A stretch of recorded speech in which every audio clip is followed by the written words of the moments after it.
mainly, we want to build a better future for people who are young people here, need to stay here. They're leaving. For the first time in British Columbia's history, we have a net outflow of people.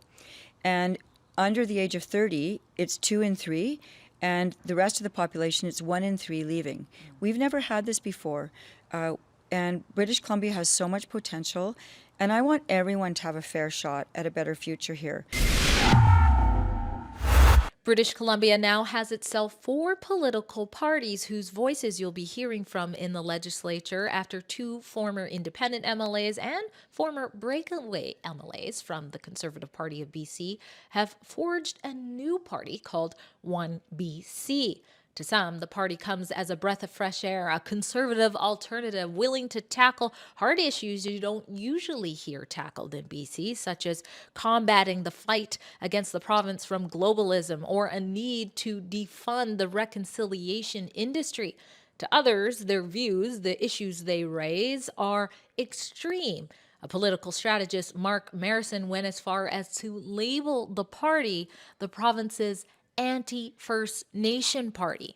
I'm Drea Humphrey, the BC Bureau Chief Reporter with Rebel News, and instead of telling you what to think of this party, I bring you an interview with its interim leader, MLA Dallas Brodie, and I'm curious to know your thoughts in the comments. Let's start with the why. I'm sure that's what people want me to start with. So why don't you take us back to those moments where you're sitting there, you're serving as an independent, no longer with the Conservative Party that you were elected with.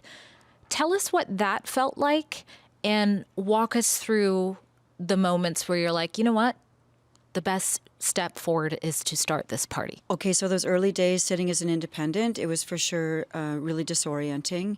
It was hard to be an independent and understand how to manage things in the legislature, not being part of a party, because when you're part of a party, they can help you organize your day and know where to be, when you're supposed to be there, and what you're supposed to do each day. So there was some time there where I was feeling disoriented, but then as time went by, I started understanding how things worked. And in fact, I started understanding how things worked better because I had to take responsibility for getting used to the legislature. And there was nobody there to help and to guide me. And like all people, once you have to get busy, you get busy and figure things out. So those early days were a little crazy, but then we got our feet under us and I started to actually really enjoy my freedom. And it was actually quite a happy accident in a way that I ended up getting expelled from the party because I found I really enjoyed the freedom being able to speak about the things I wanted to speak about in the legislature. And I started to really get to know Tara Armstrong, who I didn't know very well before she decided to leave the party as well. And I got to know Jordan, another person who I didn't know very well. So the 3 of us started to become friends and understand where we were all coming from, and it was great, actually. Now, you speak about the freedom to tackle issues and say things in the legislature that we don't typically hear off the top of my head. I know Tara Armstrong, who is your party's House leader, and she is the MLA for Kelowna Lake Country Coldstream. She asked the NDP, what is a woman? We don't typically hear that. The issue of the divisiveness of hundreds of First Nations battling over 100% of British Columbia's land was raised. And it was the 3 of you. I was calling you guys the True Blue Trio. Yes. But here we are. It's a 2-person party. Where is Peace River North MLA Jordan Keeley? Was there some sort of falling out? Why didn't he join? No, not at all. No falling out. Jordan has just decided to think about it a little longer, and he wants to make his own decision. Truthfully, the paperwork for the party came through a lot more quickly than we thought it would. We thought it would be at least 2 to 3 months before we could get approval from Elections BC for a new party, and it was done in about 2 weeks. So we talk with Jordan all the time, and the door is wide open, and he knows that, and he just wants to think about things for a while, and I totally respect that. Tara and I were ready to go, and so we needed 2 people to form a party, so we did that. I also spoke with MLA Keeley. He said something very similar. Basically, he said he was involved in some of the early discussions of the party and he'd like to hold off and wait to see who's going to be on your board. What is your constitution saying? And for now, he's just going to focus on his riding. Now, of course, when I heard about the party, I let the public know. I did an article, put a piece out there, and I asked them, what do they think? And many were happy about the birth of 1BC. A lot said, this is the conservative party we've been waiting for. I saw mention of integrity quite a few times. They believe that yourself and MLA Armstrong have integrity, and that's something they want to get behind. But I also saw a significant amount of people raising a concern. They believe that the birth of 1BC could potentially lead to vote splitting on the already fractured right in British Columbia, just enough to keep the NDP in power in the next election. So what would you say to those people? They can't win, and even if they do win, it won't make any difference because their policies are not conservative anymore. And this was the problem that was developing within caucus while I was still there. When we all ran for the Conservative Party of BC, the policies that I'm talking about right now for 1BC are basically, for the most part, exactly what the Conservative Party said it was going to do to begin with.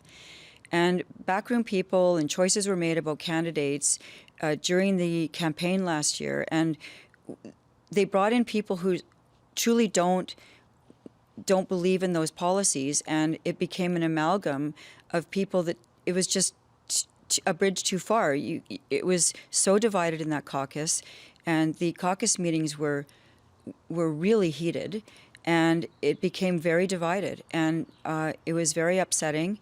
And so we believe that actually we are going to represent the conservative movement again the way we thought it was going to be when we were running for the Conservative Party of British Columbia. People want real change in BC.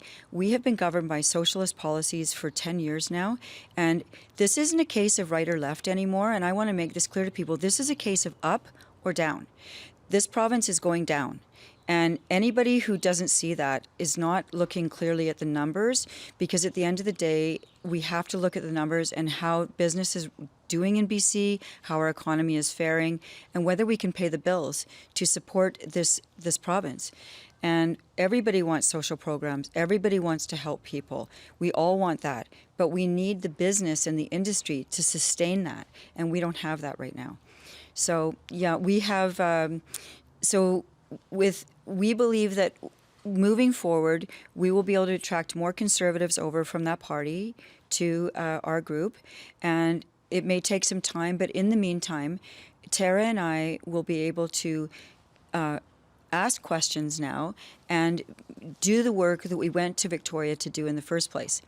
And that gets to me to an interesting point too, is that logistically, something I didn't understand before I got into the legislature is that if you don't have a party, you really get sidelined by the whole system. So you don't get notification of what's going on in the House, you can't sit on committees, you don't officially get time in what's called estimates, which is something where you get to ask the ministers about their budgets. You don't get questions in question period, and you don't get these things called 2-minute statements, which are used regularly by people to let the public know how they feel about things. So now, as a party, two of us, we will be able to have a question every day in question period, which is very exciting, whereas before I was getting one every 3 weeks. And we will be able to make 2-minute statements, and we will be able to participate in committees. We will get official notification from the speaker and so on about what's going on in the House each day, and this will be a massive relief.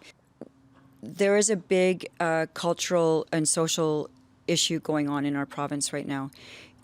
First of all, the economy. We want to have the massive tax cuts, spending cuts, and red tape cuts. We want that, and we need that to get our economy going again. British Columbia used to be a dynamic province. We had strong resource industry, which supported all of the businesses in downtown Vancouver. We had strong forestry, strong fishing, strong mining industry, and we were a multifaceted, basically primary economy, and that is why Vancouver boomed. And we also have a port. So all of these things have to come together. We can't just live on Starbucks. It's not an industry. It is something that exists while you have other industries supporting it. Reconciliation industry, this part that I've spoken about quite a bit, is a big problem for British Columbia because we have 204 bands in BC, all of which are now asserting territorial sovereignty over a landmass that is in excess of the actual landmass of British Columbia. And this push for this territorial sovereignty has been given a massive shot in the arm by the legislature bringing in an act called DRIPA. Now, DRIPA stands for the Declaration on the Rights of Indigenous Peoples Act. And DRIPA basically takes a UN declaration, UNDRIP, and brings it right into our province and embeds it into our provincial legislature and all of our lawmaking. It's important to note that UNDRIP, the UN declaration, was adopted as an aspirational document by the federal government for all of Canada to support Indigenous people, but no other province has done this, bringing it in and making it law in their province, and we have. And so the Conservative Party that I originally ran on one of their policies was to repeal DRIPA, and I still believe that this needs to happen, and I will continue to push for that. It's a political hot potato, and it's very difficult to tackle this issue because it's rooted in, you can be called names like I have been. It's very unpleasant. I feel very deeply that the Native people need to have a fair shot at a better future, and like all young British Columbians do, and we are not giving them that through this. And there needs to be a real hard look at what are the deliverables on this money that's being spent. What exactly have we achieved for all of these people who are suffering? And it does look like we're just exploiting Indigenous suffering for a large money transfer, and the people who are benefiting aren't the Native people. So let's do the hypothetical. Let's end on the note. It's the next election, whenever that is, and somehow, some way, one BC actually forms government. What would the first 100 days look like? What would British Columbians see from you guys? The very first thing we would do is we would have tax cuts. And the reason the tax cuts are important, we would have, let's just say what we would do.